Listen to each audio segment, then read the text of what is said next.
Salam sejahtera dan selamat datang sekali lagi ke channel ini. Isu banjir kilat di Penampang telah menjadi topik hangat dengan pelbagai pihak saling menuding jari mengenai punca dan penyelesaiannya.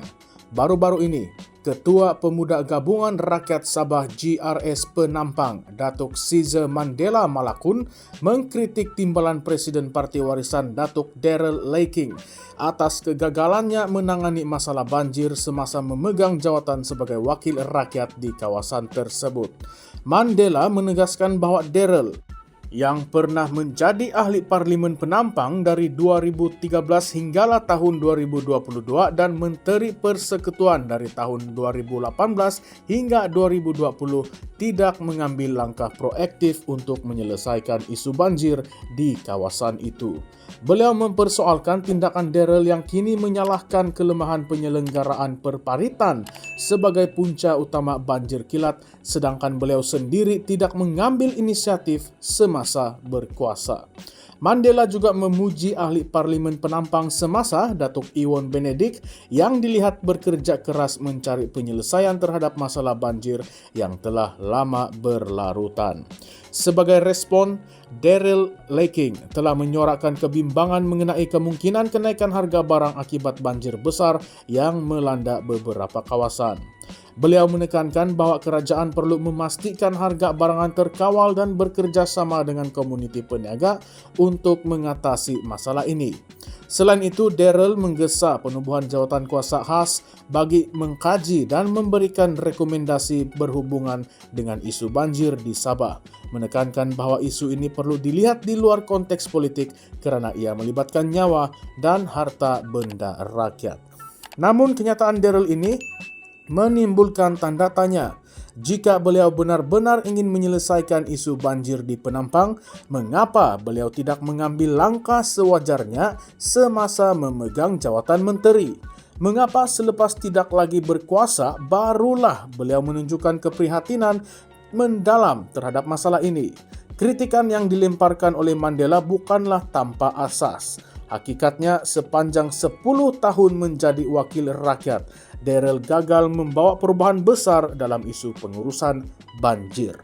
Jika beliau pernah meminta peruntukan besar atau melobi projek mitigasi banjir, sudah tentu rakyat akan mengingatinya. Tetapi tiada rekod yang menunjukkan usaha serius beliau dalam hal ini. Sejak tahun 2016, beberapa langkah pencegahan banjir telah dilaksanakan di daerah Penampang. Pada tahun 2017, kerajaan telah meluluskan peruntukan sebanyak 481 juta ringgit untuk projek mitigasi banjir Penampang yang melibatkan pembinaan parit monsun, pendalaman dan pelebaran sungai di kawasan sepanjang Kampung Sailan Putatan. Namun projek ini menghadapi beberapa halangan seperti isu pampasan tanah dan pemindahan utility yang menyebabkan kelewatan dalam pelaksanaannya. Inilah realiti sebenar yang sering dihadapi dalam projek-projek besar di Sabah. Peruntukan sudah ada, tetapi kelewatan berlaku akibat isu teknikal dan birokrasi.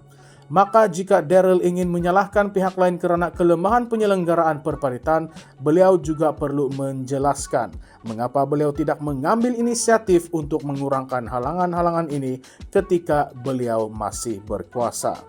Dalam konteks ini, terdapat beberapa persoalan yang wajar kita renungkan. Sejauh mana pemimpin tempatan bertanggung jawab dalam menangani isu banjir? Adakah mereka hanya muncul ketika musim pilihan raya untuk menuding jari, atau adakah mereka benar-benar bekerja untuk mencari penyelesaian? Kita juga perlu bertanya, adakah wajar isu bencana alam seperti banjir dijadikan modal politik untuk menyerang pihak lawan? Bagaimana kita boleh memastikan bahawa kepentingan rakyat didahulukan tanpa campur tangan politik?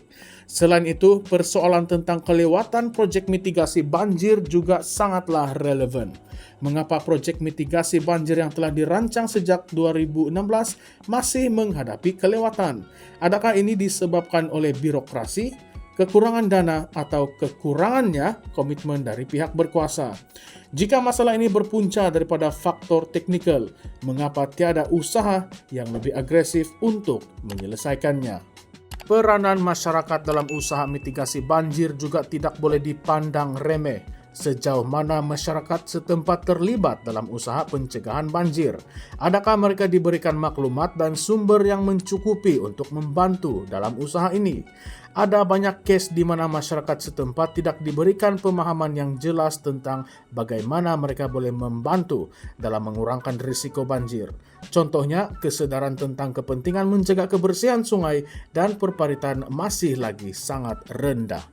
Jika masyarakat terus membuang sampah ke dalam longkang dan sungai, tidak kira berapa banyak proyek mitigasi pun yang dilaksanakan, masalah ini tetap tidak akan selesai. Satu lagi persoalan yang tidak boleh diabaikan ialah bagaimana aktiviti pembangunan dan pertanian di kawasan hulu sungai mempengaruhi keadaan banjir. Adakah terdapat pemantauan dan penguatkuasaan yang mencukupi terhadap aktiviti yang boleh menyebabkan hakisan dan peningkatan aliran air sungai? Hakikatnya, banyak pembangunan dilakukan tanpa mengambil kira kesan jangka panjang terhadap sistem saliran. Penebangan hutan di kawasan tinggi misalnya boleh meningkatkan kadar aliran air hujan ke kawasan rendah seperti Penampang. Jika aspek ini tidak dikawal, tidak kira berapa banyak perparitan yang dibina, masalah banjir akan tetap berulang. Maka, isu banjir di Penampang bukan sekadar masalah teknikal, tetapi juga masalah kepimpinan, perancangan, dan pemantauan. Jika Daryl Laking ingin benar-benar membantu menyelesaikan masalah ini, beliau perlu tampil dengan cadangan konkret dan bukannya sekadar menuding jari kepada kerajaan sekarang. Rakyat sudah bosan dengan politik yang tuding-menuding, salah menyalahkan. Apa yang mereka mahu ialah tindakan yang jelas dan penyelesaian yang berkesan. Isu banjir di Penampang bukanlah perkara yang baru, tetapi ia memerlukan pendekatan yang lebih proaktif dan inklusif. Semua pihak perlu mengambil tanggung jawab dan bekerja sama untuk memastikan keselamatan dan kesejahteraan rakyat terjamin. Jika kerajaan negeri dan persekutuan benar-benar komited untuk menyelesaikan masalah ini, mereka perlu mempercepatkan pelaksanaan proyek mitigasi, memastikan pemantauan yang lebih ketat terhadap pembangunan di kawasan berisiko, dan melibatkan masyarakat dalam usaha ini. Tanpa kerjasama semua pihak, masalah banjir ini akan terus menjadi isu yang dimainkan dalam politik, tetapi tidak akan pernah benar-benar diselesaikan. Jadi persoalannya sekarang, adakah pemimpin yang bertelagah ini benar-benar peduli tentang nasib rakyat Penampang? Atau mereka hanya menggunakan isu ini untuk kepentingan politik masing-masing? Dan yang lebih penting, siapa yang akan mengambil tindakan yang nyata dan bukan sekadar bercakap kosong? Hanya masa yang akan menentukannya. Apakah pendapat kalian semua? Utarakan pendapat Anda ataupun pandangan Anda, ulaskan di dalam ruangan komen di bawah dan jangan lupa untuk like, share, dan subscribe kepada channel ini Current Sphere MY. Sekian sahaja untuk video kali ini. Terima kasih semua.